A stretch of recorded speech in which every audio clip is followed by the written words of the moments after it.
Les extendemos a todos una cordial y afectuosa bienvenida a nuestra reunión para este fin de semana. Nos alegra mucho que estén con nosotros hoy. Queremos confirmarles que hemos respetado las debidas normas de bioseguridad y de distanciamiento físico a la hora de grabar este programa.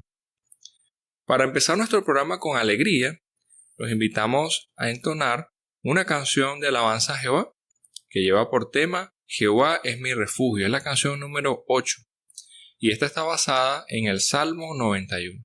Cantemos con alegría.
El discurso que escucharemos a continuación será disertado por el hermano Alexander Acevedo. Este lleva por tema ¿Por qué refugiarse en Jehová? Tiene toda nuestra atención, hermano Alexander. ¿Ha visto a un niño que se entretiene jugando con sus juguetes o con otros niños de su edad y poco a poco se aleja de sus padres y quizás se ve frente a alguien o a una situación inesperada, algo que le causa miedo y rápidamente busca hacia dónde se encuentran sus padres, corre hacia ellos y los abraza fuertemente alrededor quizás de una de sus piernas? Quizás si tú eres niño recuerdes algún momento reciente que ha ocurrido algo como esto. Pero todos nosotros como adultos seguramente en algún momento de nuestra niñez pasamos por una situación similar. Y esta reacción nos hace pensar en una reacción natural que tenemos nosotros como seres humanos cuando nos hallamos ante alguna situación que nos causa miedo, ante algo inesperado para nosotros, nuevo. Buscamos sentir protección, buscamos refugio, necesitamos sentirnos protegidos.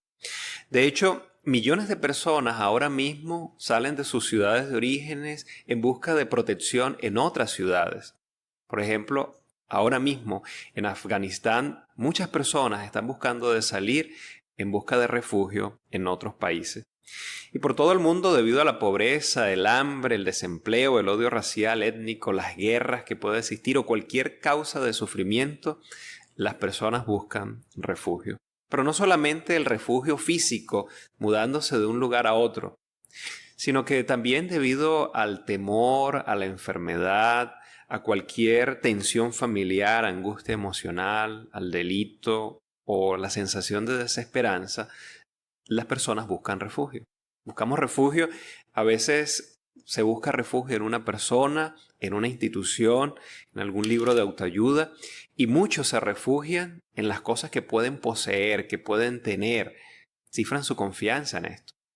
Pero tengamos conciencia de esto o no, lo reconozcamos o no, todos los seres humanos buscamos sentirnos protegidos y buscamos refugio. Hay un peligro al que nos enfrentamos al hacer esto. Les invito por favor a que podamos ubicarnos en nuestros ejemplares de la Biblia o dispositivos electrónicos en Proverbios capítulo 14, el versículo número 12, y observe cuál es el peligro al que nos enfrentamos todos los seres humanos cuando buscamos un refugio. Proverbios capítulo 14, el versículo 12, dice: hay un camino que al hombre le parece correcto, pero al final lleva a la muerte. Sí, es posible que a la vista de nosotros como seres humanos, una persona, una institución, las posesiones, o nos parece que algo puede resultar ser seguro para nosotros, que puede darnos protección. Pero la realidad es que, como dice el versículo, al final puede llevar a la muerte o a la desilusión. ¿Y cuán cierto resulta ser esto? En millones de personas que han cifrado su esperanza, por ejemplo, en las posesiones que pueden tener, y de un día para otro pueden perderlo todo, quizás con un desastre natural, y en aquello que han cifrado su confianza o en aquello que se han refugiado, termina siendo una total desilusión. Pensando en esto, entonces, ¿a dónde podemos acudir? ¿Qué clase de refugio necesitamos? Vamos a responder estas dos preguntas analizando este tema. Pero primero empecemos respondiendo cuál es la clase de refugio que necesitamos los seres humanos, y al entender la clase de refugio que necesitamos, vamos a saber a dónde podemos acudir.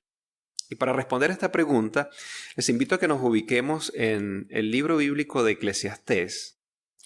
El capítulo es el número 12 y el versículo que leeremos será el versículo 13. Y observe cómo este versículo muestra lo que debemos hacer todos los seres humanos, y esto nos orienta en función de la clase de refugio que necesitamos. Eclesiastés capítulo 12, el versículo 13 dice: después de oírlo todo, la conclusión es esta: teme al Dios verdadero y obedece sus mandamientos, porque eso es todo lo que el hombre debe hacer. Ahí está el punto. Teme al Dios verdadero y obedece sus mandamientos. Todos los seres humanos debemos darle la adoración a nuestro Dios, a nuestro Creador. Y es como un niño que admira a su padre, que quiere obedecerle, que quiere hacer las cosas que le agradan. Así resulta ser nuestra adoración a Él. Lo admiramos porque nos ama, porque es el ser supremo del universo, por su grandeza, por su poder. Y el amor que nos muestra hacia nosotros, queremos corresponderle, y por eso lo adoramos. Y lo demostramos, como dice el versículo, cuando obedecemos sus mandamientos. Eso es lo que Jehová espera de nosotros. Y es que nuestra vida y nuestra felicidad depende totalmente de Él, porque es nuestro Creador y sabe que es lo mejor para cada uno de nosotros. De hecho, cuando Jehová creó al ser humano, nos creó totalmente dependientes de Él. Nos creó con necesidades espirituales y necesitamos satisfacer esas necesidades espirituales. Un escritor bíblico reconoció este hecho y observen cómo lo expresó aquí en Jeremías. Vamos a ubicarnos, por favor. Observen cómo el profeta Jeremías, que escribió estas palabras en Jeremías capítulo 10, el versículo 23, reconoce la dependencia que tenemos los seres humanos de nuestro Creador. Jeremías capítulo 10, el versículo 23. Allí dice: oh Jehová, yo sé muy bien que el hombre no es dueño de su camino. Al hombre que está andando ni siquiera le corresponde dirigir sus pasos. Es cierto, resulta ser esto. Y Jeremías, este escritor bíblico, reconoce que el hombre no fue creado con la capacidad de orientarse por sí mismo. De hecho, observen que el versículo dice que ni siquiera le corresponde dirigir sus pasos, porque Jehová es nuestro creador quien determina cuáles son los pasos que debemos seguir nosotros, quien determina lo que está bien y lo que está mal. Con razón él dice más adelante, Jeremías, el capítulo 10, el versículo 24, oh Jehová, corrígeme con justicia, pero no en tu furia, para que no me reduzcas a nada. Corrígeme con justicia, guíame, por el camino en que debo andar. Jeremías reconocía que los seres humanos hemos sido creados con necesidades espirituales y dependemos por total de nuestro Creador. Y es que la humanidad en general se centra en buscar la solución a los problemas, pero no se centra en la raíz principal de los problemas. Cuando vamos al principio de la humanidad, pensamos en nuestros primeros padres, Adán y Eva, ellos lamentablemente le dieron la espalda a nuestro Creador. Pero antes de esto, eran seres humanos perfectos, que dependían totalmente de Jehová. Jehová les dio la guía durante todo este tiempo. Pero ellos decidieron darle la espalda a nuestro Creador. Es como si ellos se hubieran vendido como esclavos al pecado y la muerte. Y ahora nosotros nacimos allí como esclavos del pecado y la muerte. Pero cuando ellos tomaron esta decisión, se abrió una brecha entre los seres humanos imperfectos, pecadores, y nuestro Creador, el Ser Supremo del universo, un Dios santo, limpio. Es como si Adán y Eva se hubieran desconectado de la fuente de la vida. Podemos ilustrarlo con un cargador. Si desconectamos un cargador de un enchufe, tal vez un cargador de nuestro teléfono celular, aunque el teléfono continúa con carga por algunas horas, finalmente terminará descargándose. Adán y Eva se desconectaron de la fuente de la vida. Y aunque continuaron con vida, por algunos años empezaron a envejecer y terminaron en la muerte. Y ahora todos nosotros vemos las consecuencias de la desobediencia de nuestros primeros padres, de que se hayan vendido como esclavos al pecado y la muerte. Todo el sufrimiento que hay a nuestro alrededor es el resultado de esa desobediencia. De hecho, ¿cuántos de nosotros no hemos sufrido la desgarradora pérdida de seres queridos, familiares o amigos durante muchos años? Quizás durante este tiempo que hemos tenido el COVID-19, que ha sido una de las consecuencias de la desobediencia de nuestros primeros padres. La guerra, el delito, el hambre, cualquier imperfección emocional que podamos tener. Quizás haya momentos donde nos sintamos muy bien y hay otros momentos donde nos sintamos tan mal, quizás con depresión. No entendemos por qué nos sentimos así. Y quizás quienes están a nuestro alrededor tampoco lo entienden. O cualquier imperfección física que podamos tener, cualquier enfermedad u otra circunstancia. Todo lo que nos causa sufrimiento es producto de la desobediencia de nuestros primeros padres, de aquellos que decidieron desconectarse, por así decirlo, de la fuente de la vida, que dejaron de satisfacer sus necesidades espirituales. Queda claro entonces que necesitamos cada uno de nosotros un refugio, pero este refugio es espiritual. Pues Jehová nos creó con necesidades espirituales que debemos satisfacer y totalmente dependientes de Él. La pregunta que podemos hacernos es, ¿estoy yo satisfaciendo mis necesidades espirituales? El hecho de que usted ahora mismo esté escuchando este tema es una muestra de que usted desea satisfacer sus necesidades espirituales y queremos felicitarlos por esto, porque está buscando de estudiar la Biblia, de conocer más de nuestro Creador y quiere satisfacer esa necesidad innata que tenemos todos los seres humanos, lo reconozcamos o no. Claro, pudiéramos examinarnos cada uno de nosotros y pensar, en función a esto, ¿pongo yo en primer lugar mi espiritualidad? ¿Pongo yo en primer lugar mi relación con Jehová? ¿Qué dicen mis decisiones? Las decisiones que tomo en mi vida con relación al empleo, a los estudios, con relación a mi adoración a Dios. Estoy dando pasos significativos que demuestren que estoy satisfaciendo mis necesidades espirituales. Es algo que cada uno de nosotros debemos examinarnos, pero recordar que si satisfacemos nuestras necesidades espirituales, estamos demostrando que nos estamos refugiando en Jehová. Aquí hemos dado respuesta a la primera pregunta, la clase de refugio que necesitamos. Entendemos con claridad que es un refugio espiritual. Siendo así, la segunda pregunta que queremos contestar es ¿a dónde podemos acudir? Y vamos a ver 3 medios que Jehová utiliza ahora para que nosotros podamos estar en ese refugio espiritual. El primero de ellos vamos a extraerlo de las palabras que podemos leer aquí en Proverbios, el capítulo 18. El versículo que leeremos será el versículo número 10.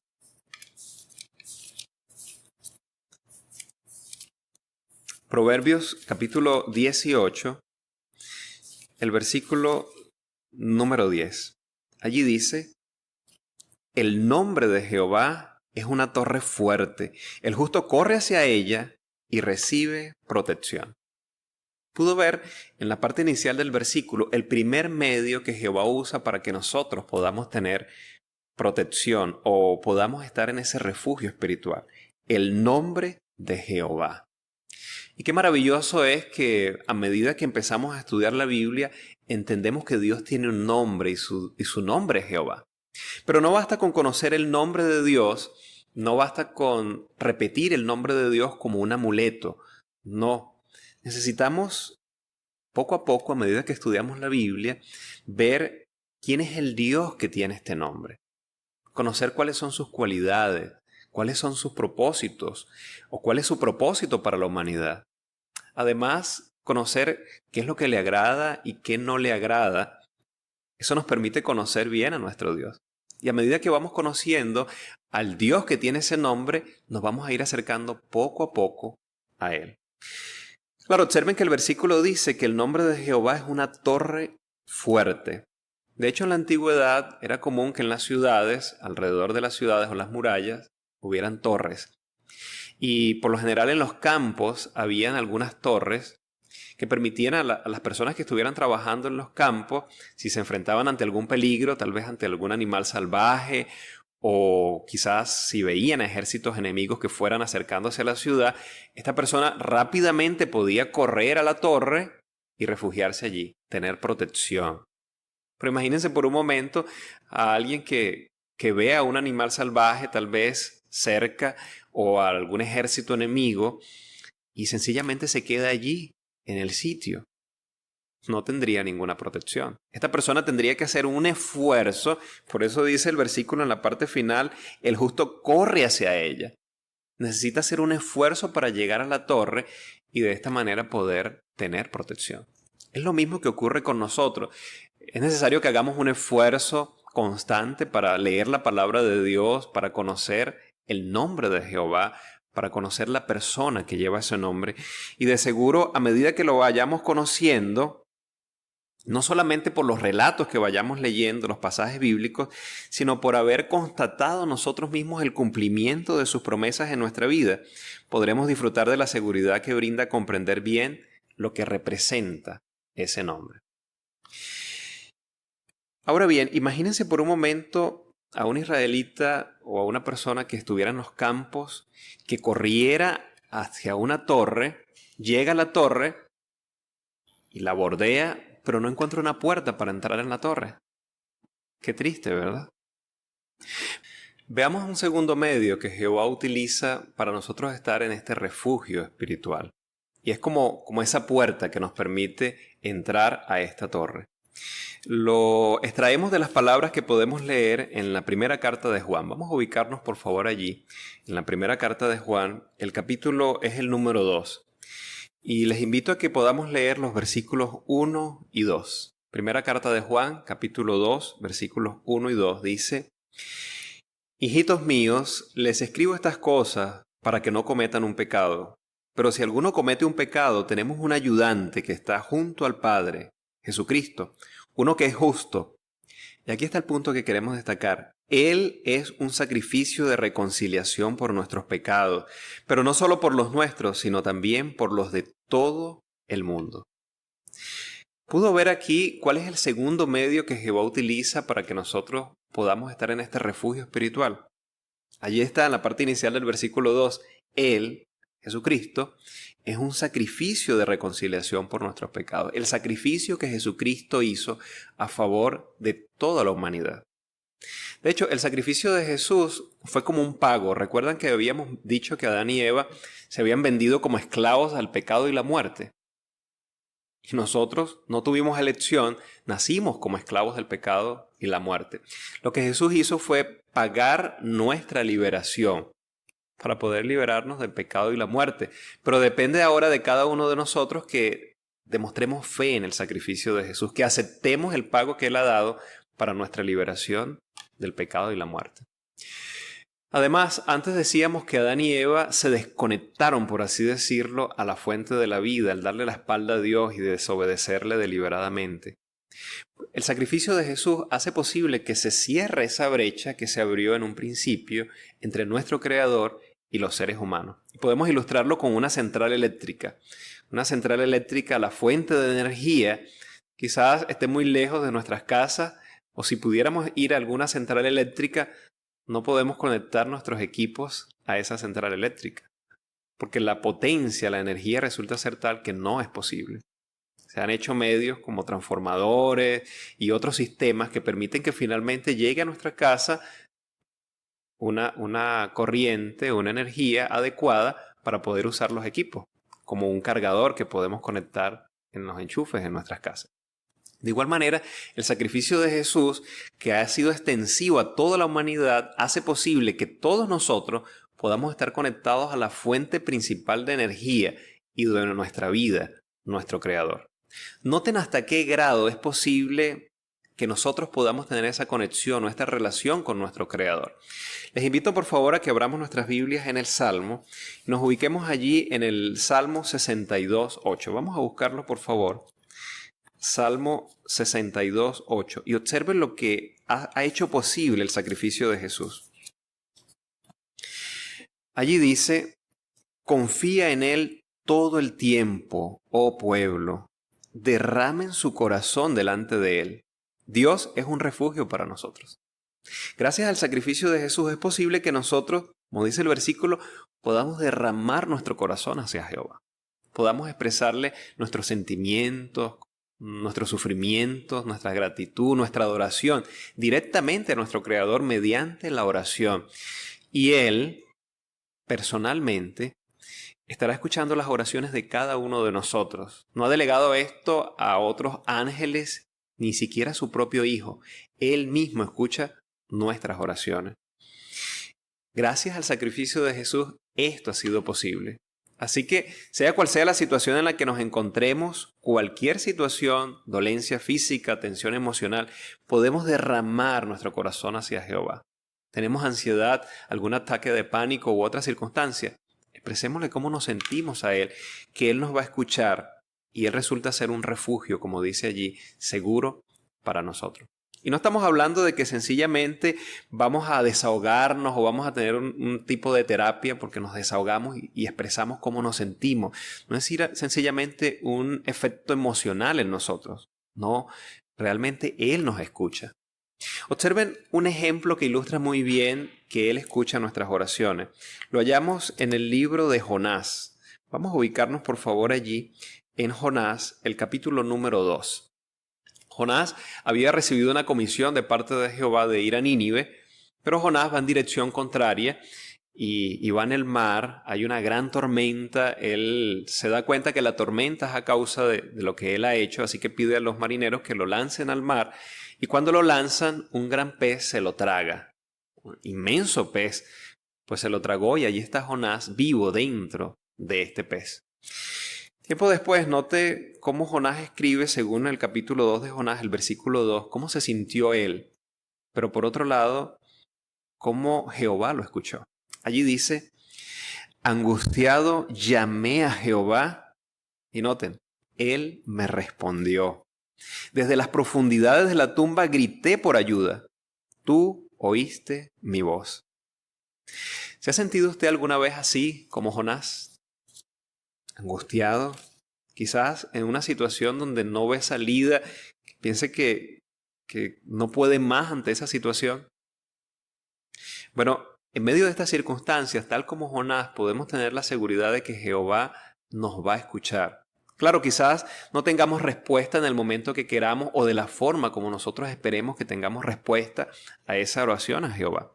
Pero tenga la plena seguridad de que Él lo auxiliará, lo tranquilizará, le dará la sabiduría necesaria para hacer frente a ese problema o a esa decisión que debe tomar si fuera necesario, o le dará la tranquilidad y la paz que ningún ser humano puede entender, que permitirá que pueda estar protegido su mente y su corazón. Esa es la garantía posible, y esto todo gracias al sacrificio que Jesús hizo por cada uno de nosotros. Cuán agradecidos estamos de esto, ¿verdad? Hemos hablado entonces hasta aquí de dos medios que Jehová dispone para que nosotros podamos estar en este refugio espiritual.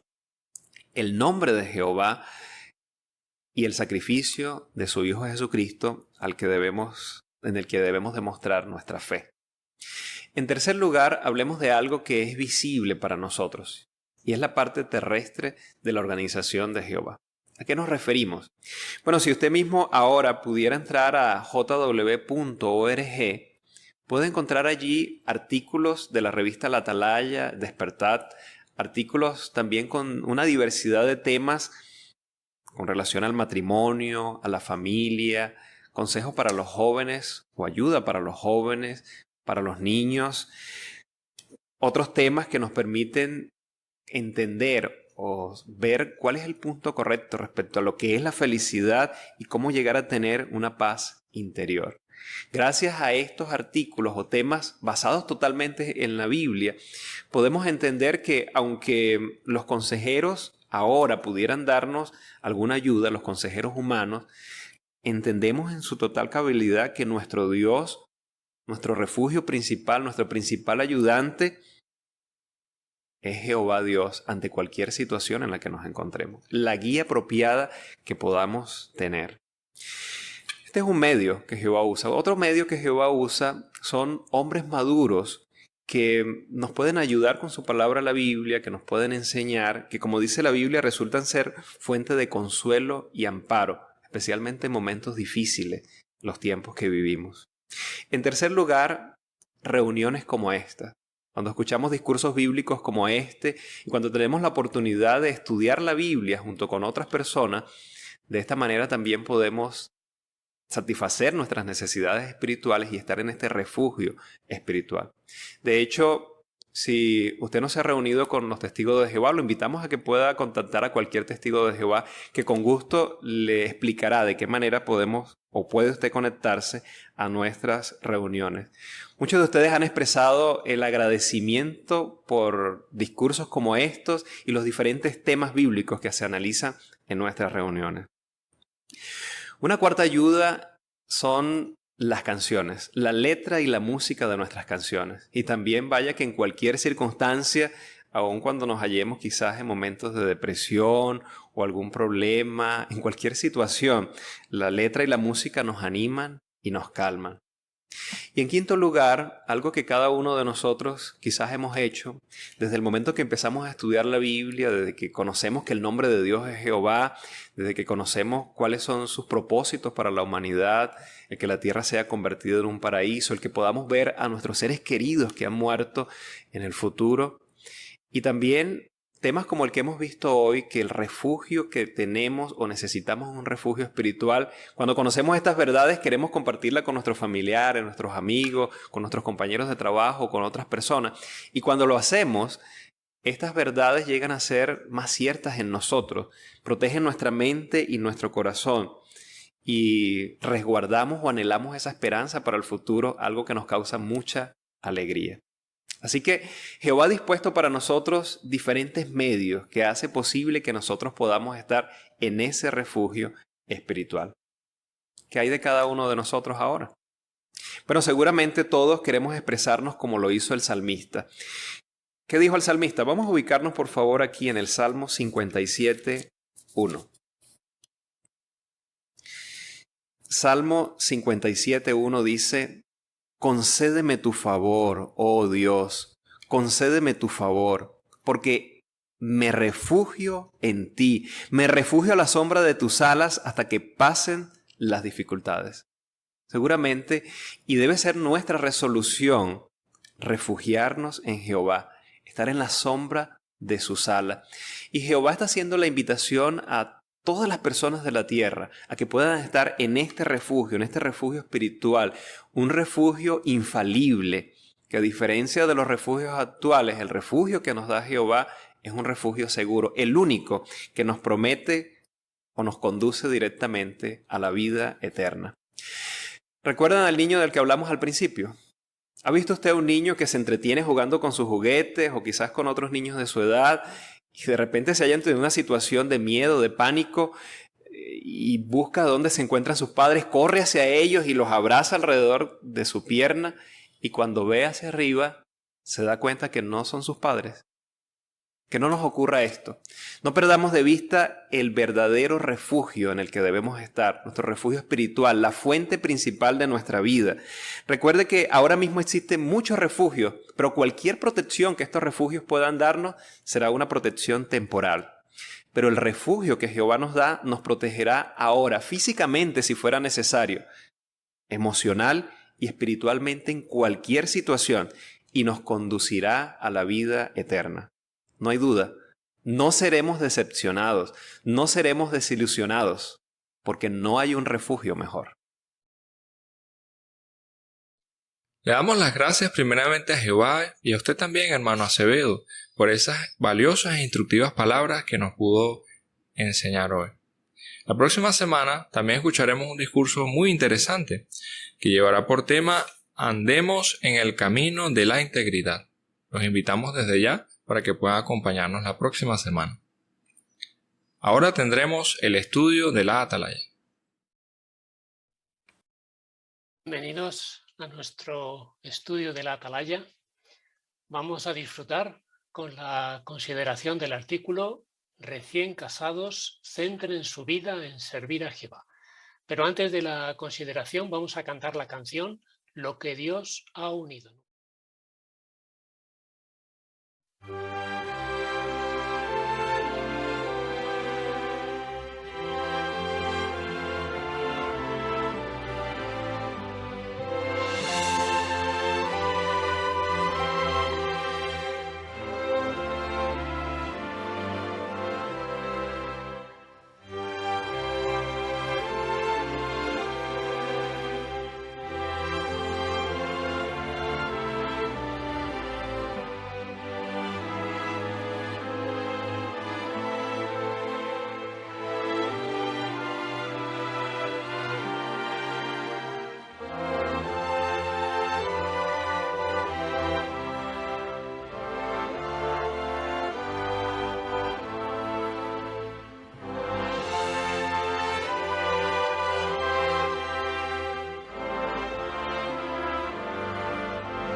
Bueno, pues estamos acostumbrados que el mejor final para una historia es cuando los protagonistas se casan.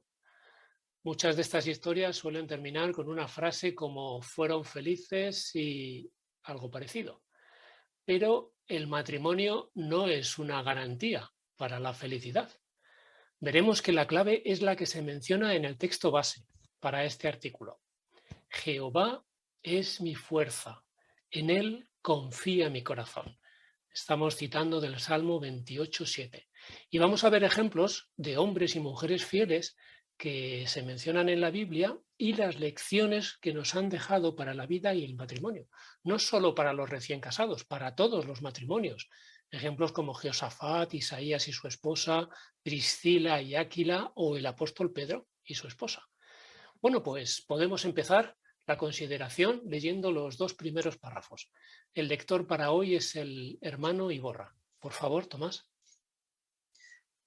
¿Está usted recién casado o a punto de casarse?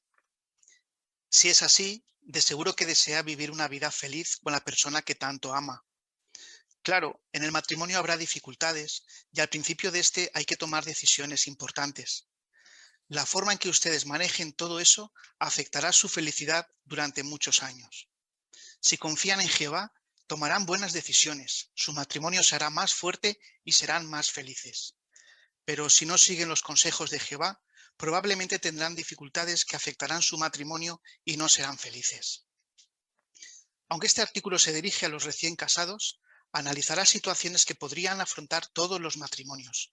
Nos mostrará ejemplos de hombres y mujeres fieles que se mencionan en la Biblia y las lecciones que nos dejaron para la vida y el matrimonio. También veremos lo que aprendemos de algunos matrimonios de nuestros días. Muchas gracias. Antes de la pregunta, ¿podría algún voluntario leer el Salmo 37, los versículos 3 y 4? Hermano Rodríguez, Isaac.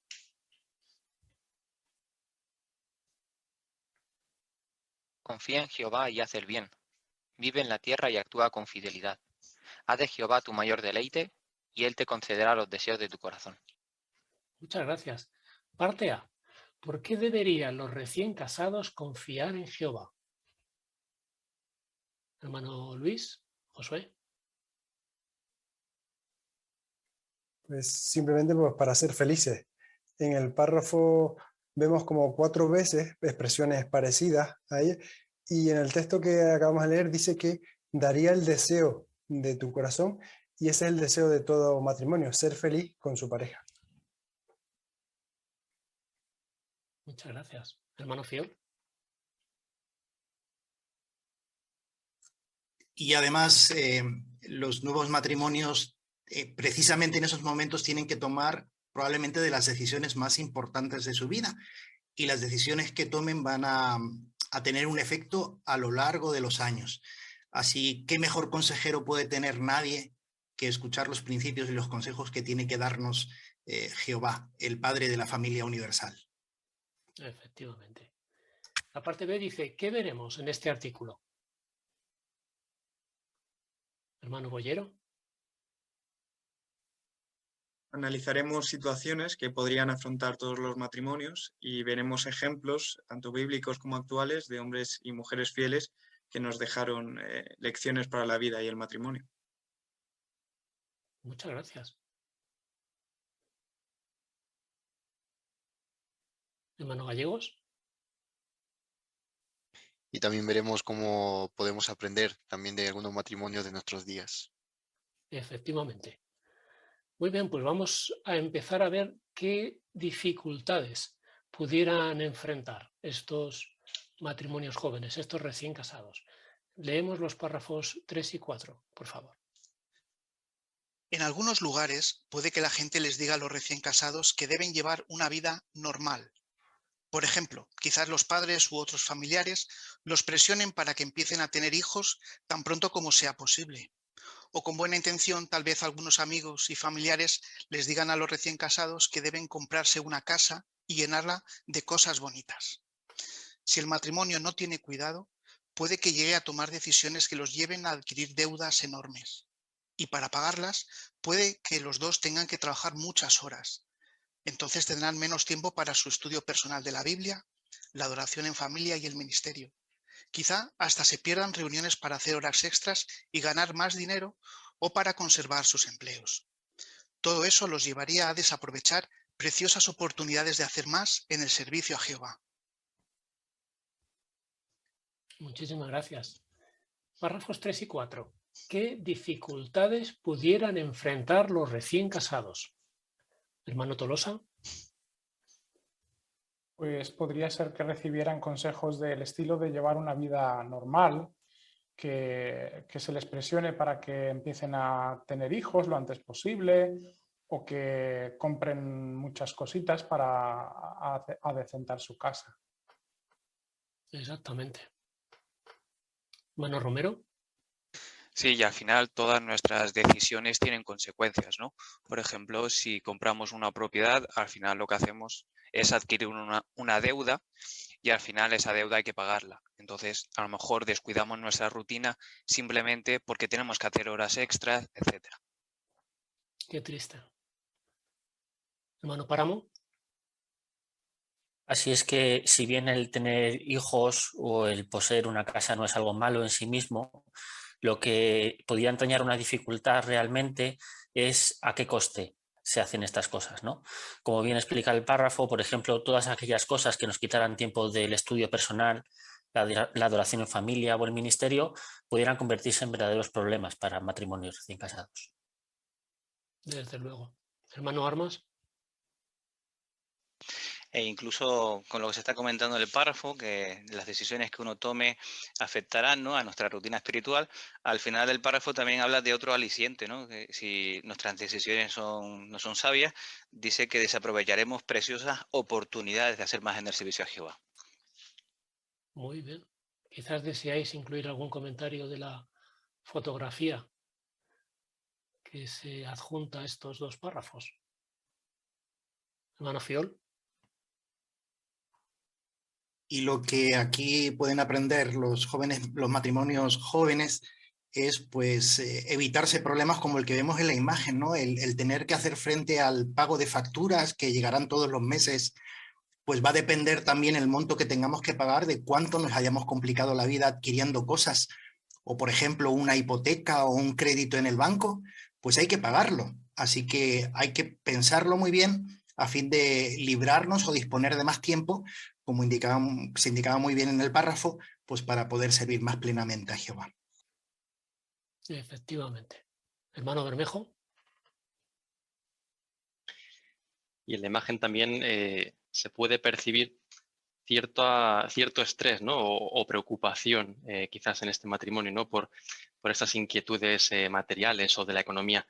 Quizás qué contraste tan claro se ve con las imágenes que tiene también ahí en el cuadrito, ¿verdad?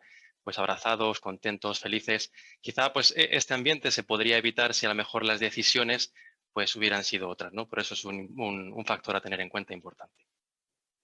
Efectivamente. Muchas gracias. Hermano Rodríguez, Carlos. Incluso esas decisiones no solamente podrían hacer que perdiéramos preciosas oportunidades de hacer más en el servicio a Jehová ahora, sino que, como se menciona, ciertas deudas u obligaciones nos podrían atar durante largo tiempo y aunque cambiáramos nuestras prioridades y deseos, pues nos costará bastante tiempo poder conseguir esas metas. Exactamente. Muchísimas gracias. Bueno, pues vamos a ver qué podemos aprender de un ejemplo concreto. Párrafo 5, por favor. Hay muchos ejemplos que demuestran que centrar la vida en conseguir cosas materiales no da la felicidad. Esto fue lo que descubrieron Klaus y Marisa.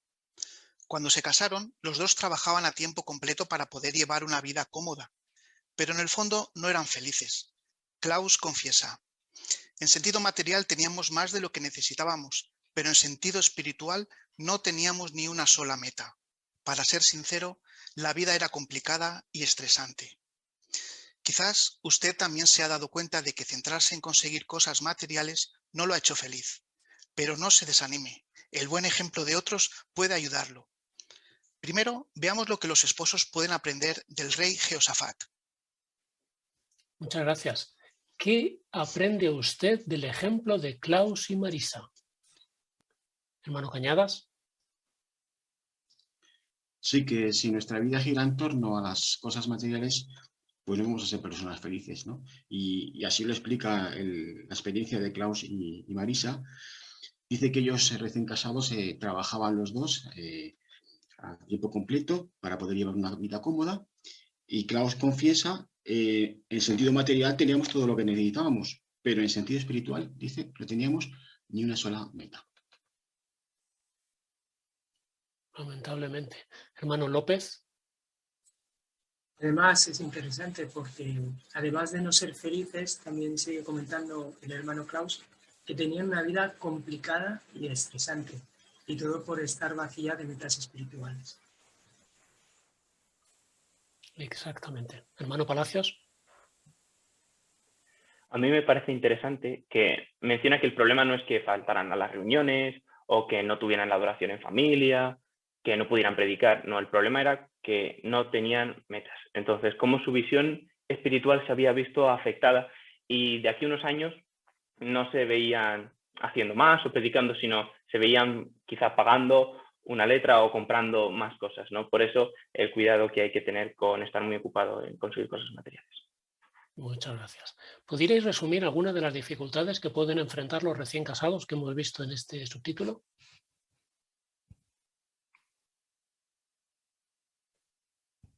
Hermano del barrio.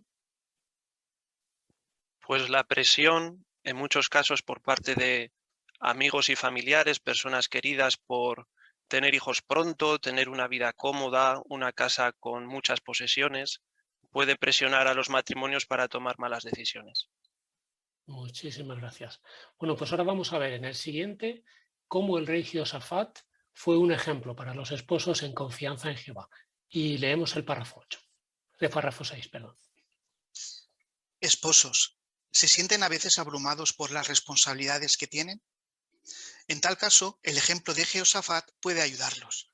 Por ser el rey, era responsable del bienestar de toda una nación. Para atender esta seria responsabilidad, hizo todo lo que pudo para proteger al pueblo. Construyó fortalezas en las ciudades de Judá y reunió a un poderoso ejército de más de 1.160.000 soldados. Tiempo después, se le presentó una situación muy difícil. Él, su familia y el pueblo se vieron amenazados por un enorme ejército de hombres de Amón, Moab y la región montañosa de Seir. ¿Qué hizo Jehoshafat? Le pidió ayuda y fuerzas a Jehová, tal como aconsejan las sabias palabras de Proverbios 3, 5 y 6.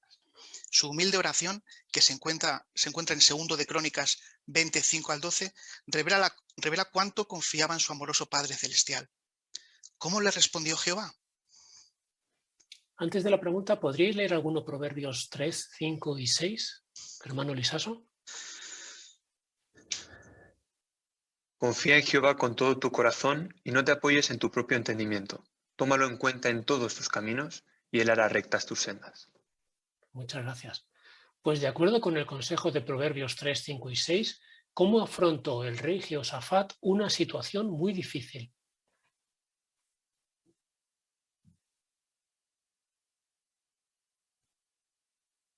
Hermano Cortés.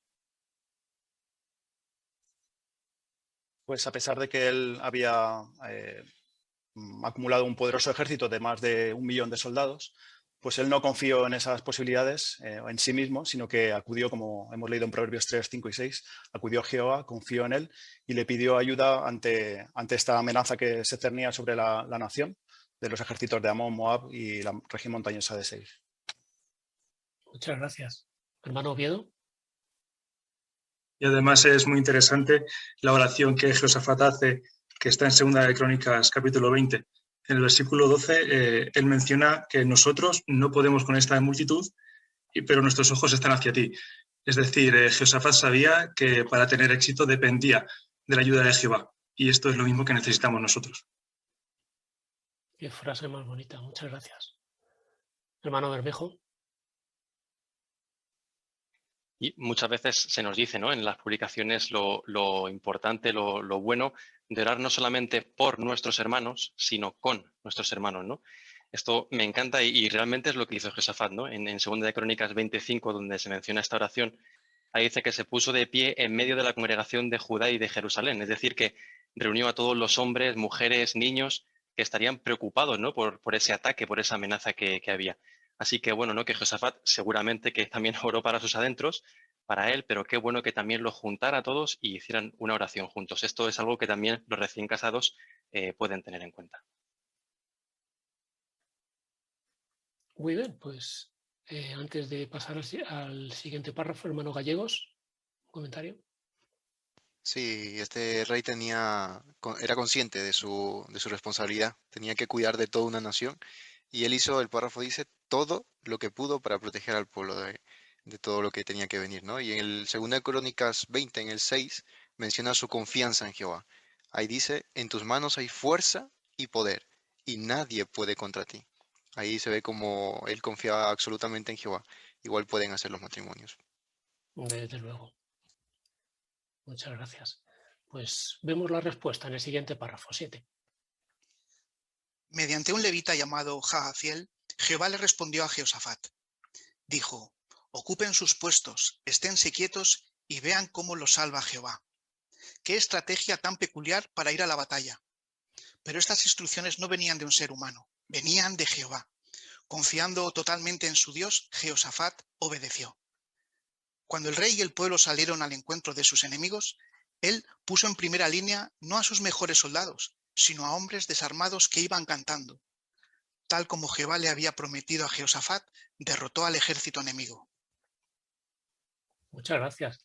¿Cómo respondió Jehová a la oración de Jehoshafat?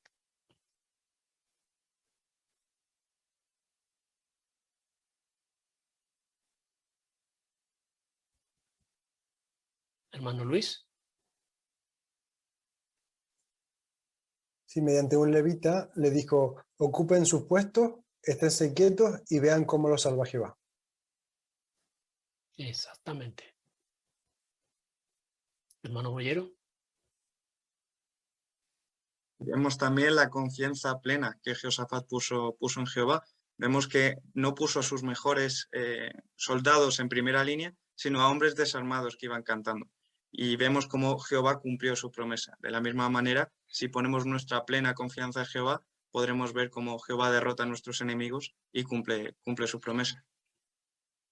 Desde luego. Hermano López. Además, es muy interesante cuando leemos el relato del segundo de las Crónicas 20, versículo 21, lo que iban cantando, ¿no? Aquellos cantores decían, denle gracias a Jehová porque su amor leal dura para siempre. Y tan solo hace un par de semanas hemos visto lo importante que es el amor leal de Jehová y lo beneficioso que es el que nos acerquemos a él. Efectivamente. Muchas gracias. Hermano Palacios. Y también demuestra la confianza un detalle, ¿no? Que dice que tenían que salir al encuentro de sus enemigos. ¿Dónde estaban? ¿A dónde fueron? Estaban cerca de las murallas, donde rápidamente, si algo se ponía mal, podían volver y correr a protegerse. No, dice que estaba la batalla a 30 kilómetros al sur de Jerusalén. Vamos, que estaban totalmente desprotegidos con los cantores delante. Qué confianza tan grande en Jehová, pero vemos que Jehová no les dejó. Un detalle interesante, muchas gracias. Hermano Tolosa. Otro detalle es que Jehová no empezó a atacar, a hacer la emboscada a los enemigos, hasta, como dice el versículo 22, que no empezaron a cantar. Así, empezaron a cantar y entonces Jehová actuó. Era cuando se desvelaba su posición, cuando se hacían evidentes y tomaban acción, era cuando Jehová actuaba. Eso es una lección que podemos aprender todos, en especial los matrimonios, que hasta que no nos ponemos en acción, a veces no podemos ver la bendición, la mano de Jehová. Muy bien. Pues vamos a ver una aplicación práctica en el siguiente párrafo, en el 8, y veremos especialmente para quiénes dentro del matrimonio. Esposos, ¿qué pueden hacer? ¿Qué pueden aprender del ejemplo de Jehoshafat? Ustedes son los responsables del bienestar de su familia, así que se esfuerzan por darle el apoyo y la protección que necesita. Por eso, cuando llegan los problemas, quizás piensen que ustedes pueden resolverlos solos, pero no se dejen llevar por la tendencia a apoyarse en sus propias fuerzas. Más bien, oren en privado a Jehová y pídanle ayuda. También oren de corazón con su esposa. Busquen la guía de Jehová, estudiando su palabra y las publicaciones que nos da su organización, y apliquen los consejos que encuentren. Puede que algunas personas no estén de acuerdo con que tomen decisiones basándose en la Biblia, y quizás hasta les digan que hacer eso es una insensatez. Tal vez digan que la mejor protección para su familia son el dinero y las cosas materiales. Pero recuerden el ejemplo de Jehoshafat, que confió en Jehová y lo demostró con acciones. Jehová no abandonó a este hombre leal y tampoco los abandonará a ustedes. ¿Y los matrimonios? ¿Qué pueden hacer para tener una vida feliz? Muchas gracias. ¿Qué pueden aprender los esposos del ejemplo de Jehoshafat?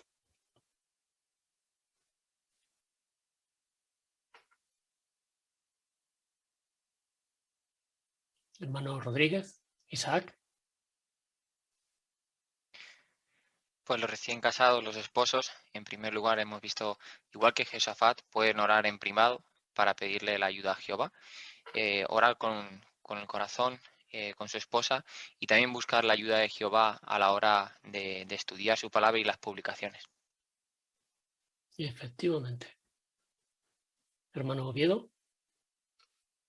También recordamos que Jehoshafat recibió instrucciones que tal vez desde un punto de vista humano no parecían las más lógicas, ¿verdad? A veces nuestros queridos matrimonios jóvenes reciben también instrucciones, por así decirlo, pues que parecen lógicas, ¿no? Y son menos lógicas las que parecen tener en cuenta Jehová. Sin embargo, de la misma forma que Jehoshafat, deben tener en cuenta qué es lo que Jehová pues, pide de ellos y sin duda va a ser lo mejor. Muchas gracias, hermanos del barrio. Y esto tampoco quiere decir que uno no tenga que esforzarse al máximo. Como hizo Jehoshafat, al principio hizo todo lo que pudo por proteger al pueblo. Como esposos también tenemos que hacer todo lo que está en nuestra mano por proteger el matrimonio, pero luego hay situaciones en las que tenemos que confiar en Jehová, dejar el asunto en sus manos, como se ha dicho, y esperar a que Jehová actúa. Así que hay que encontrar el equilibrio entre la acción y la confianza en Jehová mediante la oración. Muy bien, muchas gracias. Hermano Cortés. Y hemos visto también que Jehoshafat admitió en una oración pública que él y el pueblo se sentían vulnerables y que estaban asustados, que no sabían qué hacer. Es posible que nosotros como esposos a veces nos ocurra igual, que no sepamos qué hacer y hasta nos asustemos y le pidamos a Jehová dirección y fuerzas para afrontar un problema. Y no debemos de avergonzarnos de que nuestra esposa nos escuche nuestros ruegos. Así ella verá también que confiamos en Jehová y que él seguro que nos va a ayudar igual que hizo con Jehoshafat. Desde luego que sí. Hermano Romero. Sí, y otra lección que podemos aprender de Jehoshafat es que al final esa confianza que tenía con Jehová, al final se demostró en acciones. Por lo tanto, al final los recién casados y en este caso los esposos lo tienen que demostrar esa confianza con acciones, no solo decirlo. Y podemos estar seguros que si lo hacen, tal como dice el Salmo 37:28, pues Jehová siempre estará con ellos porque han sido leales. Efectivamente. Muchísimas gracias. Así, ¿podríais destacar alguna idea del ejemplo de Jehoshafat que los esposos pueden aplicar? Para resumir esta parte, hermano Fiol. Pues quizás no decidir de manera precipitada que uno tiene que tener la solución a una crisis, quizás recurriendo a la propia experiencia o la experiencia de otros, sino, como dice Jehoshafat, recurrir por guía a Jehová en oración y pedirle que nos dé sabiduría para actuar de la mejor manera. Muy bien, muchísimas gracias. Bueno, pues en el siguiente subtítulo, cómo el profeta Isaías y su esposa centran su vida en servir a Jehová. Y ahora ya sí, es una exoneración para los matrimonios. Y leemos el párrafo 9. Isaías y su esposa centraron su vida en el servicio a Jehová. Él era profeta y puede que ella haya realizado una labor parecida, pues en la Biblia se la llama la profetisa. Para esta pareja, adorar a Jehová era lo más importante. Sin duda, Isaías y su esposa son un excelente ejemplo para los matrimonios de nuestros días. ¿Qué puede decirse del profeta Isaías y su esposa?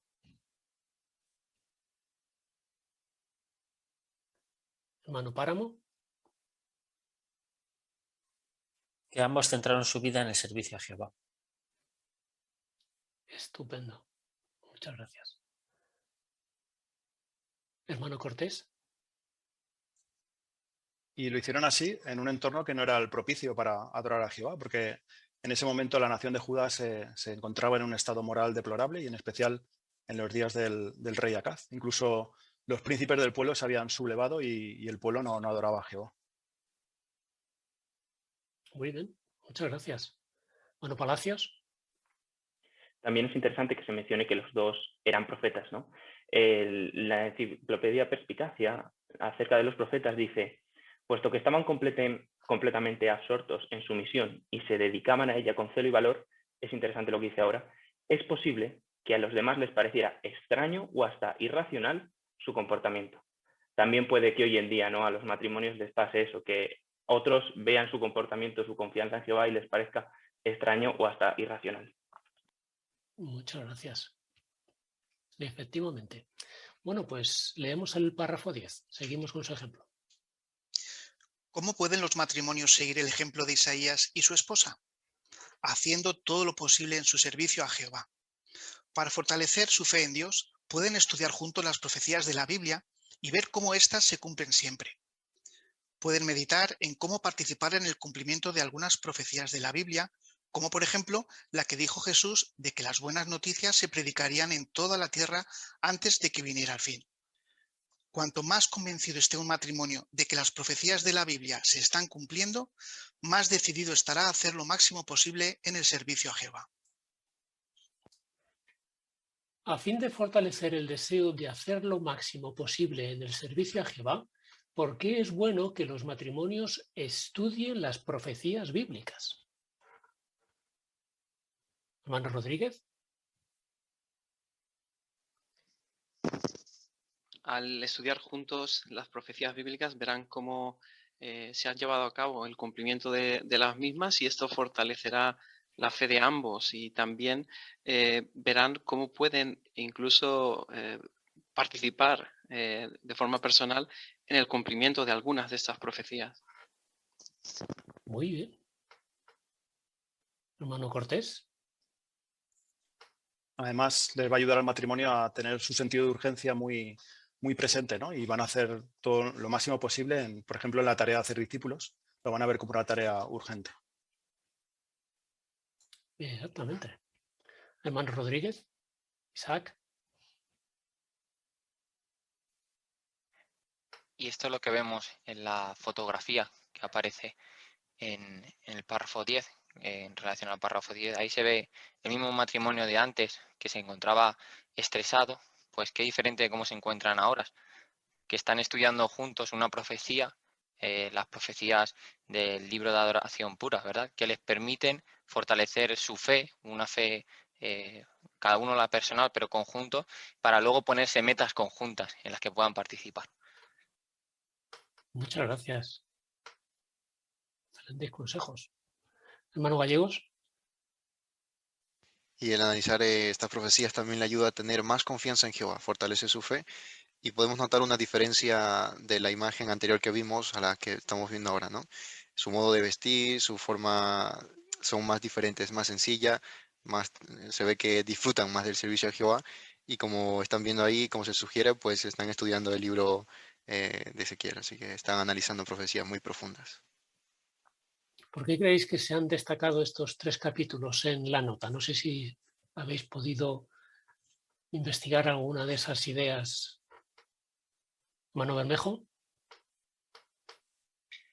Pues muy interesante, por ejemplo, la del capítulo 7.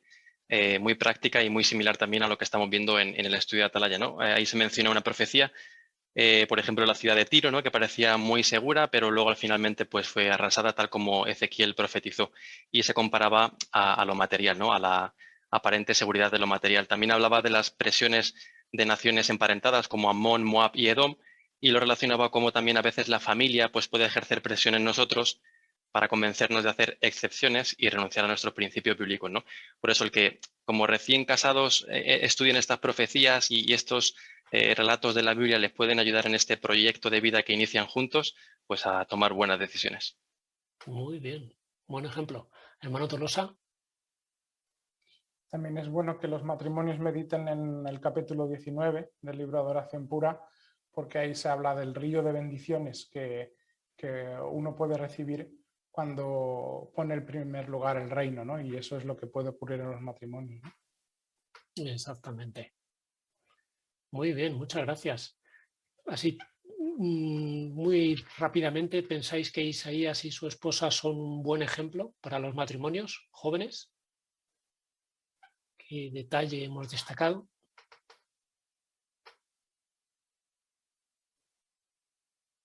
Hermano Rodríguez, Carlos. Bueno, toda su vida estaba centrada en servir a Jehová y eso era lo primero para ellos y son evidentemente un excelente ejemplo a seguir. Muy bien. Hermano Cañadas. Sí, ambos conocían muy bien la ley de Dios, la estudiaban. Y así, la lección que vemos en estos párrafos es que para los matrimonios estudiar y meditar las profecías bíblicas, como se ha mencionado muy bien, les va a ayudar a ver que se están cumpliendo en la actualidad y esto les va a motivar a hacer el máximo en el servicio a Jehová. Exactamente. Pues como Priscila y Aquila, pongan en primer lugar los intereses del reino. Leemos el 11. Los matrimonios jóvenes pueden beneficiarse del ejemplo de Priscila y Aquila, una pareja judía que vivía en la ciudad de Roma. Escucharon las buenas noticias sobre Jesús y se hicieron cristianos. De seguro que se sentían contentos con la vida que llevaban, Pero entonces todo cambió de manera inesperada cuando el emperador Claudio ordenó que los judíos se fueran de Roma. Pensemos en lo que esto significó para Áquila y Priscila. Tuvieron que dejar el entorno que conocían, encontrar un nuevo lugar donde vivir y montar su negocio de hacer tiendas en otra ciudad. ¿Hizo este cambio en su vida que los intereses del reino quedaran en un segundo plano? Seguro que sabemos la respuesta. Ya en Corinto, Priscila y Áquila se implicaron en ayudar a la congregación y colaboraron con el apóstol Pablo para fortalecer a los hermanos. Con el tiempo, se mudaron a otras ciudades donde se necesitaba más ayuda para predicar. ¡Qué vida tan ocupada y feliz debieron de tener! Muchas gracias. ¿Qué pudieron hacer Priscila y Áquila y por qué?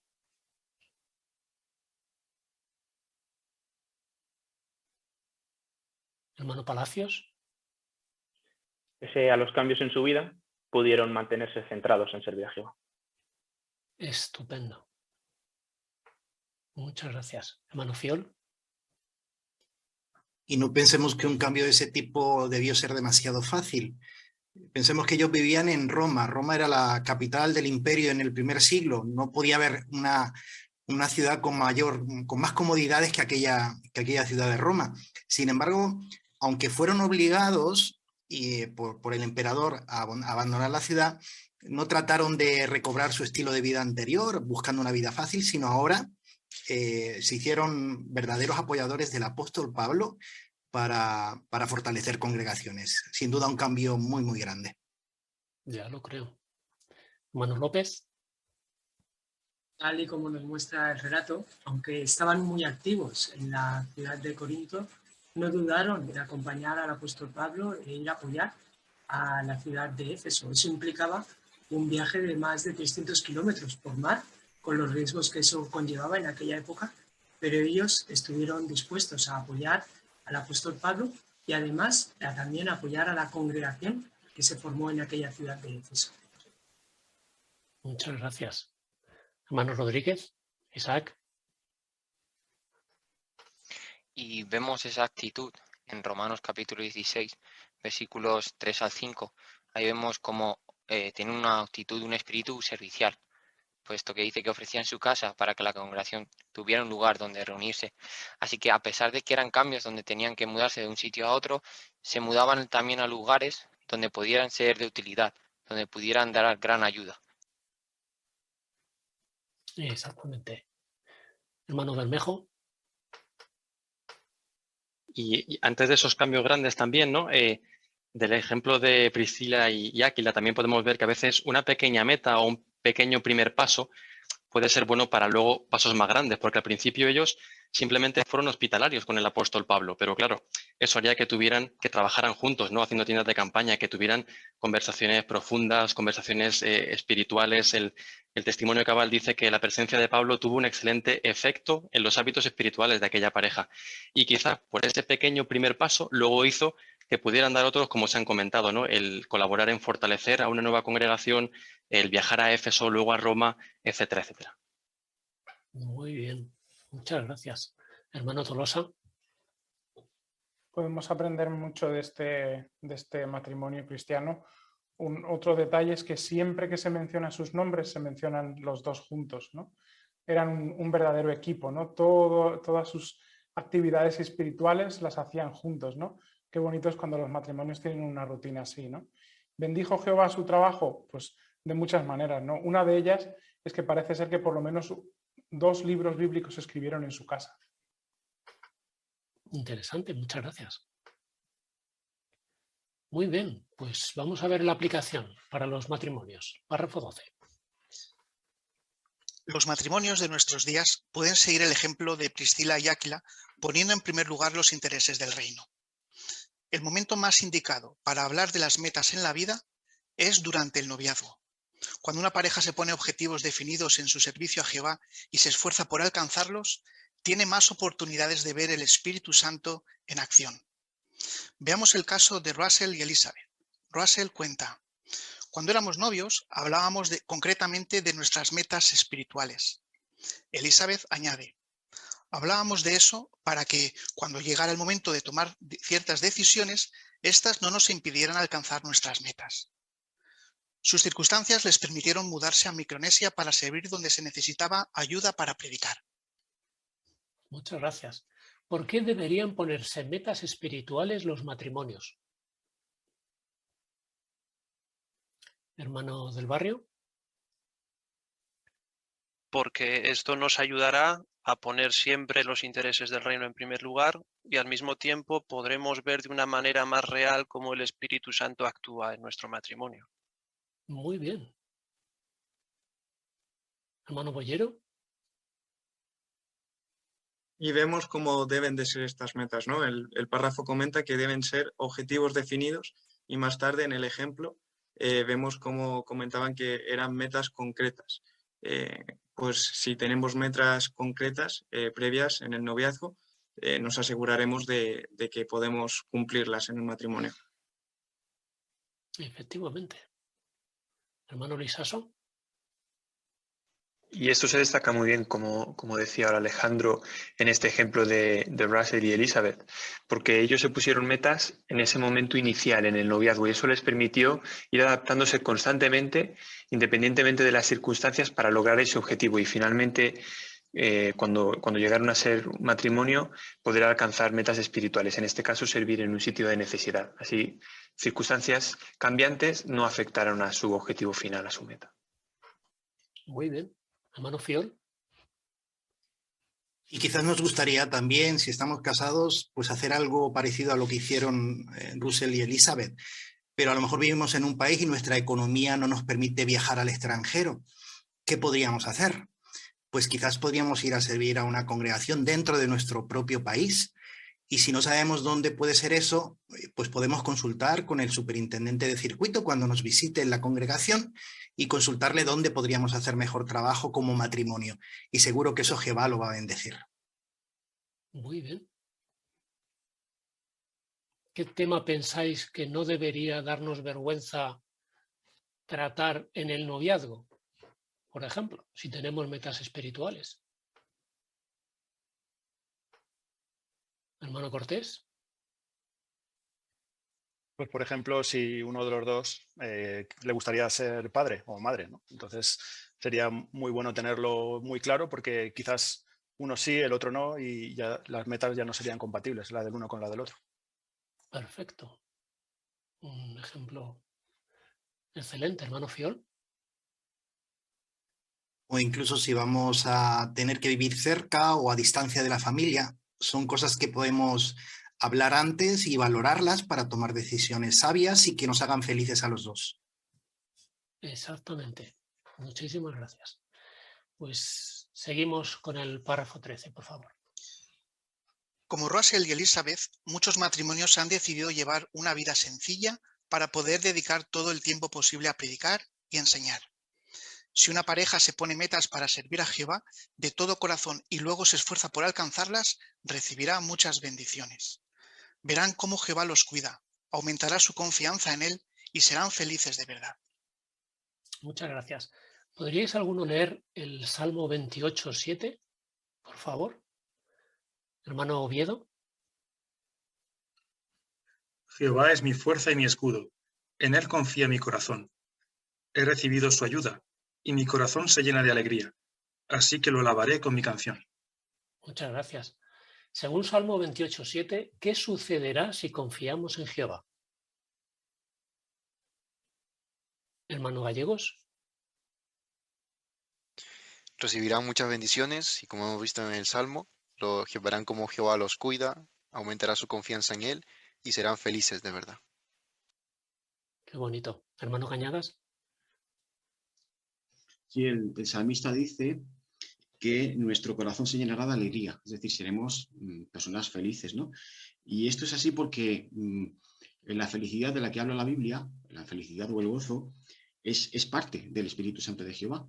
Es decir, como hemos visto en párrafos anteriores, la felicidad no depende de tener dinero o posesiones materiales u otras cosas, ¿eh? Depende de la aprobación de Jehová. Por lo tanto, cuando nos esforzamos más por servir a Jehová y hacer lo máximo en su servicio, pues definitivamente somos personas más felices. Desde luego que sí. Bueno, Páramo. Y tenemos una foto para este párrafo que ilustra muy bien todo esto que estamos hablando. Por ejemplo, estos podrían ser pues, los hermanos de los que acabamos de hablar, ¿no? Y vemos que en esta pizarra que ellos tienen se ve muy bien cómo su vida está centrada en servir a Jehová, cómo se han puesto metas. Vemos que la meta de Tailandia está muy cerca, ya la tienen marcada en rojo, pero vemos que antes en su vida ya han hecho todo lo que hemos estado viendo en este párrafo.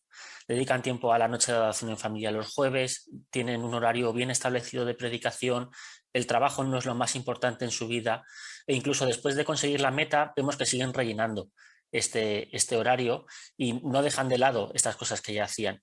Así que podemos aprender mucho también de esta foto. Buena vista. Hermano Lisaso. Un poquito la imagen, me gustaba ver que efectivamente su vida está centrada en servir a Jehová porque priorizan asuntos espirituales frente a lo mejor otros como el trabajar, ¿no?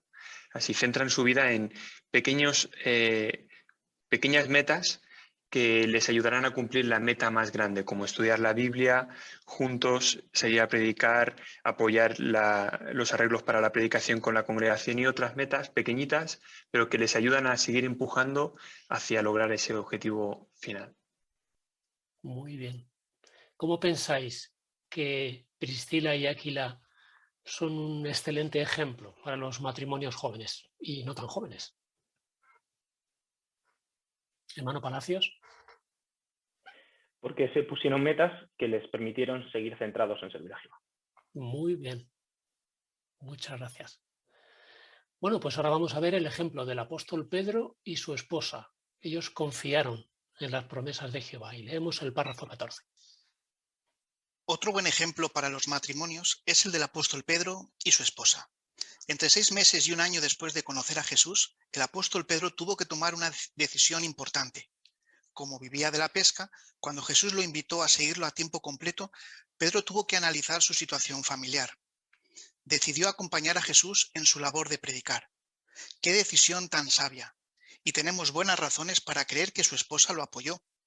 La Biblia indica que, después de que Jesús resucitó, ella viajó con Pedro al menos durante un tiempo.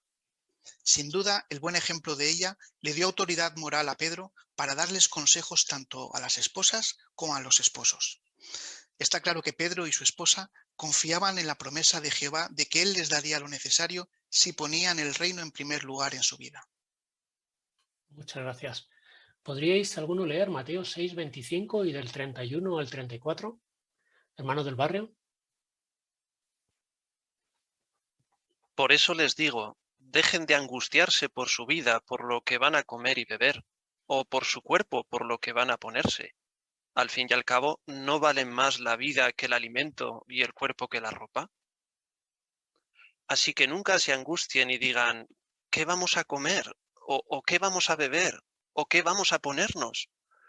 Porque es la gente de las naciones la que busca todas estas cosas con tanto empeño. Su Padre Celestial sabe que ustedes necesitan todas estas cosas. Por lo tanto, sigan buscando primero el reino y la justicia de Dios, y entonces recibirán también todas esas cosas. Así que nunca se angustien por el día siguiente, porque el día siguiente traerá sus propias preocupaciones. Bastante hay con los problemas de cada día. Muchas gracias. ¿Cómo mostraron el apóstol Pedro y su esposa que confiaban en la promesa de Mateo 6, 25 y del 31 al 34? Hermano Rodríguez, Carlos. Ellos en aquel momento tenían que tomar una decisión, en el caso de Pedro, con una familia, y tenía que decidirse si seguir o no a Jesús. Entonces se ve que siguió el consejo porque valoró la situación y puso en primer lugar los intereses del reino con plena confianza en Jehová, en la promesa de Jehová, de que ni a él ni a su familia le faltaría nada. Muy bien. Hermano López. Además, tal y como nos muestra el relato del Evangelio de Lucas, capítulo 5, podemos ver que Pedro no tomó una decisión a ciegas, sin meditar o sin pensar, pues hacía poquito que Jesús acababa de llenar sus redes de manera que casi se hunden las barcas, con lo cual Pedro pudo ver de primera mano cómo Jesús cubriría ahora y en el futuro cualquier necesidad que tuvieran. Una explicación interesante, muchas gracias. Hermano Luis. Sí, a mí me gustó el ejemplo de la esposa de Pedro. En 1 Pedro 3:6, seguro Pedro, pensando en ella, dijo que no se dejaran dominar por el miedo, refiriéndose a las hermanas. Y la verdad que las hermanas que están en el tiempo completo y sirven en otros lugares, no se dejan dominar por el miedo a perder su casa, a perder su familia, sino que amplían siempre su ministerio y lo hacen por servir a Jehová. Qué ánimo nos dan, ¿verdad? Hermano Bermejo. Y la confianza, desde luego, fue mucha, porque en Lucas 5, también 1 al 11, en este relato se ve que tanto Zebedeo como sus hijos pues tenían socios en este negocio de la pesca, y que además tenían más de una barca, lo cual muestra que probablemente el negocio pues iba bastante bien. Así que el que diera este paso, desde luego, mostraba confianza en Jehová, mucha confianza. Desde luego. Hermano Rodríguez, Isaac. Y el ejemplo de su esposa como apóstol, probablemente a las congregaciones él también tendría que darle ánimo, consejo, exhortación a las hermanas y esposas de las congregaciones a las que iba a visitar. Y qué bueno es que contaba con el apoyo, y en ocasiones incluso lo visitaba incluso él, o sea, su esposa, a esas congregaciones. Así que podía hablar con franqueza de expresión gracias a que contaba con su esposa, porque confiaban los dos en Jehová. Muy bien, muchas gracias. Pues leemos el párrafo 15. Y si ustedes llevan algunos años casados, ¿cómo pueden seguir cultivando el deseo de hacer más para Jehová? Una manera es fijándose en lo que han hecho otros matrimonios. Por ejemplo, podrían leer la serie de artículos "Se ofrecieron de buena gana para servir". Eso hicieron Tiago y Esther, un matrimonio de Brasil. Esos artículos los ayudaron a querer servir donde había más necesidad. Tiago cuenta: leer historias de cómo Jehová ha ayudado a sus siervos en nuestros días hizo que deseáramos ver cómo su mano nos guiaba y nos cuidaba. Con el tiempo, este matrimonio se mudó a Paraguay, donde ha estado sirviendo en el campo portugués desde el 2014. Esther dice: un texto que nos encanta a los dos es Efesios 3:20. En nuestro servicio a Jehová hemos visto cumplirse muchas veces esas palabras. En la carta que Pablo escribió a los Efesios, aseguró que Jehová nos daría mucho más de lo que le pedimos, y esa promesa siempre se ha cumplido. ¿Qué aprende usted de la experiencia de Tiago y Esther?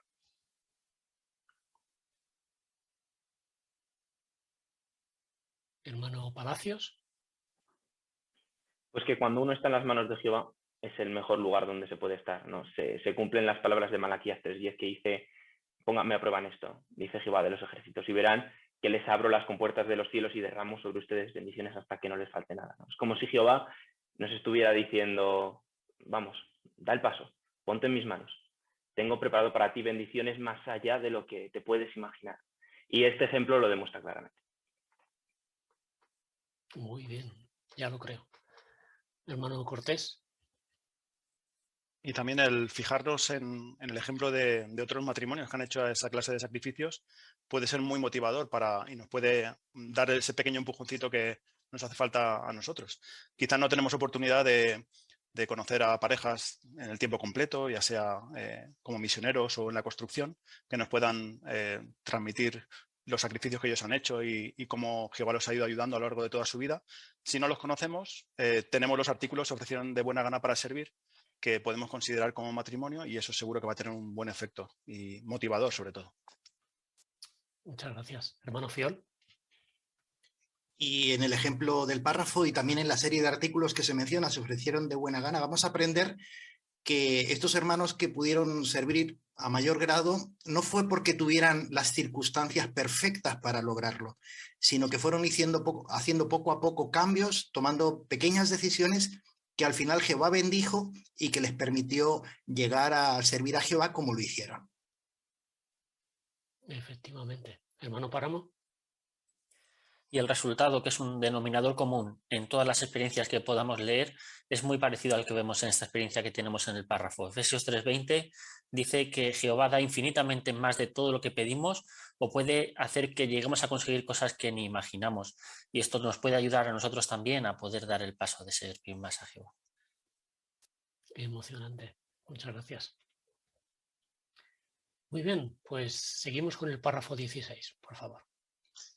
Matrimonios jóvenes, ustedes pueden beneficiarse de la experiencia de quienes han aprendido a confiar en Jehová. Algunas parejas han estado en el servicio de tiempo completo por décadas.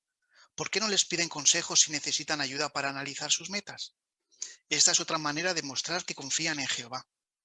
Los ancianos también pueden ayudarlos a ponerse metas espirituales y alcanzarlas.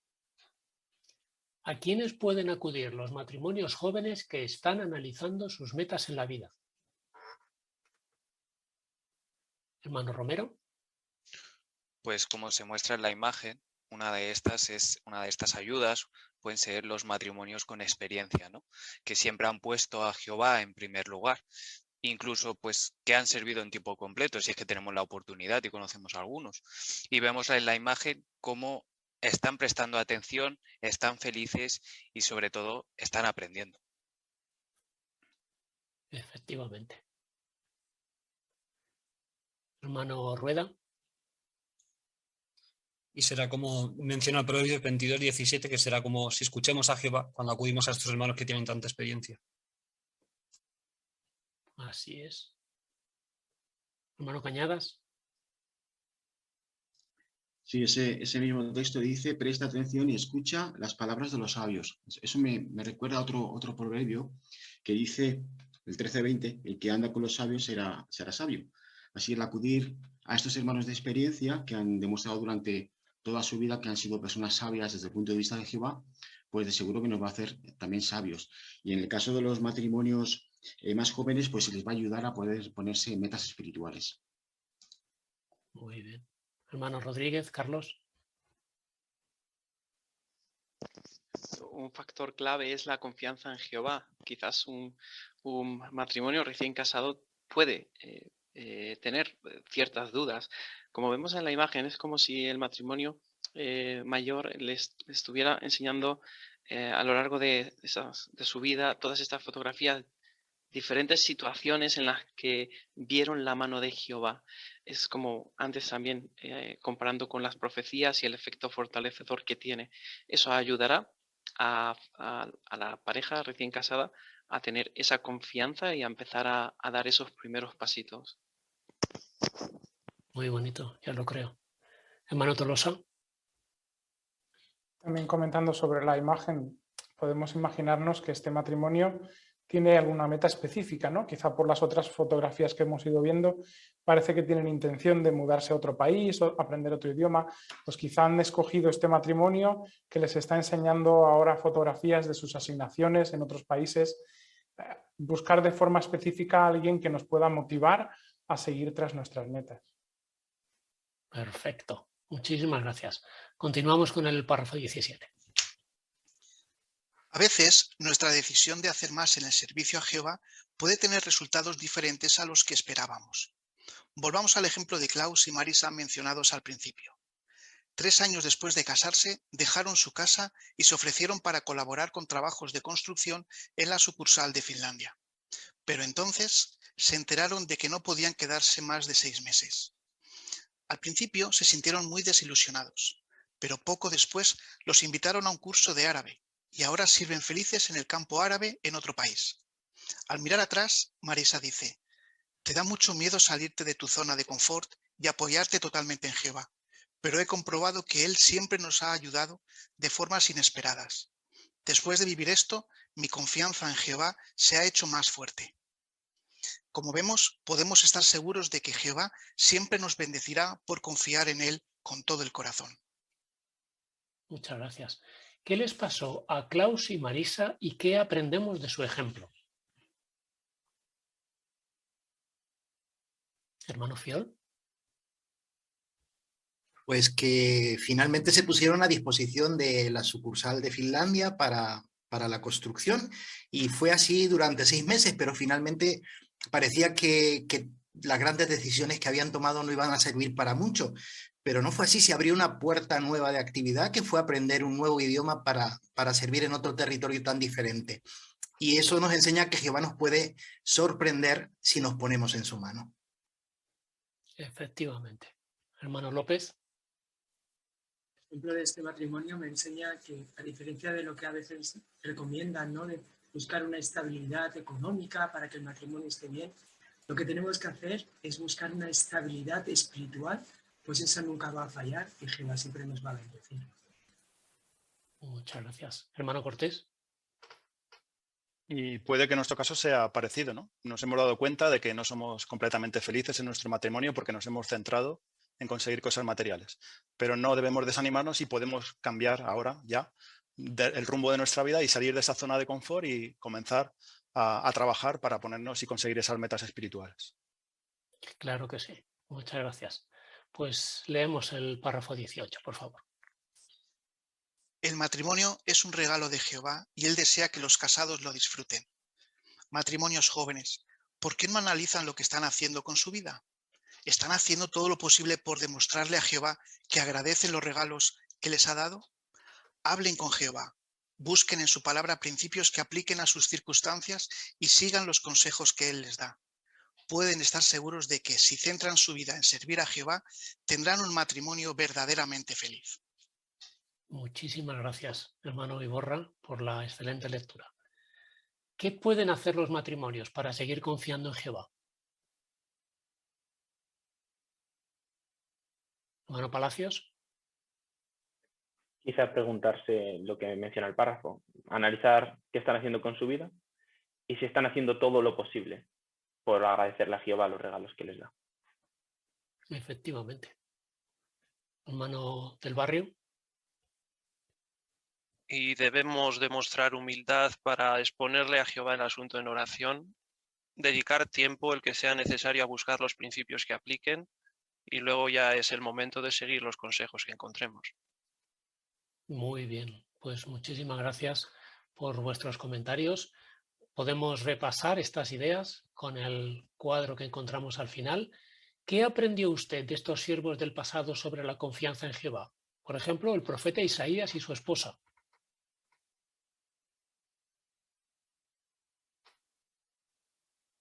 Hermano Lisaso. Pues de ellos aprendimos que sin importar cuáles eran sus circunstancias, pero para ellos lo más importante era adorar a Jehová. Y una aplicación que vimos también es que nos ayudará mucho a analizar no solo los siervos del pasado, sino también profecías bíblicas. Pues esto nos fortalece la fe en que Jehová siempre cumple lo que dice y esto nos ayudará a dar el máximo en nuestra vida en el servicio a Jehová. Muy bien, muchas gracias. ¿Qué aprendemos de los siervos del pasado como Priscila y Áquila en cuanto a la confianza en Jehová? Hermano Páramo. Que debemos de poner siempre en primer lugar los intereses del reino. Jehová nos va a dar lo que necesitamos, nos va a hacer felices en nuestro matrimonio y para conseguirlo tenemos que ponernos objetivos definidos, metas por las cuales pelear y esforzarnos al máximo por conseguirlas. Muy práctico, muchas gracias. Hermano Rodríguez. Ellos en primer lugar pusieron una buena base y cuando llegó un primer cambio inesperado se adaptaron y siguieron poniendo los intereses del reino en primer lugar.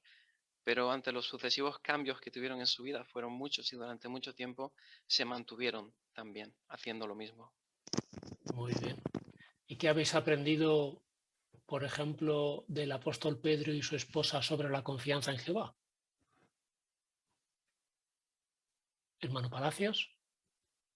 Que cuando aparentemente damos un salto al vacío y dependemos completamente de Jehová, Él siempre nos cuida y nos dará mucho más de lo que necesitamos e imaginamos en todos los sentidos. Muy bien. Muchísimas gracias. En realidad es natural. Como seres humanos deseamos tener una red que nos sujete debajo, ¿no? A nadie nos gusta arriesgarnos y tener o sentir ese peligro. Sobre todo cuando hay tanta presión del sistema, de la familia. Los matrimonios jóvenes se enfrentan a situaciones muy difíciles, tienen que enfrentar montones de decisiones económicas, laborales, de vivienda, tantas situaciones que es normal, ¿no?, que eso pueda estresar a un matrimonio joven en el principio. Pero evidentemente, como hemos dicho, cuando nos damos cuenta de que no son estas posesiones materiales ni estas cosas físicas las que nos deben sujetar, que deben ser nuestra red, sino, como habéis dicho muy bien, que sea Jehová el que nos cuide, cuando damos ese paso, cuando nos ponemos en sus manos, nos sentimos tan bien, tan cómodos y tan bendecidos con la gran cantidad de cosas que Jehová nos da, que no tendremos miedo en seguir decidiendo de esa manera, teniendo a Jehová en primer lugar, con total confianza en que Él nos va a respaldar. Pues muchísimas gracias. Excelentes comentarios. Ha sido un placer el considerar con vosotros este artículo. Bueno, pues ya simplemente nos queda concluir cantando la canción número 132. Es la canción Ahora ya somos uno.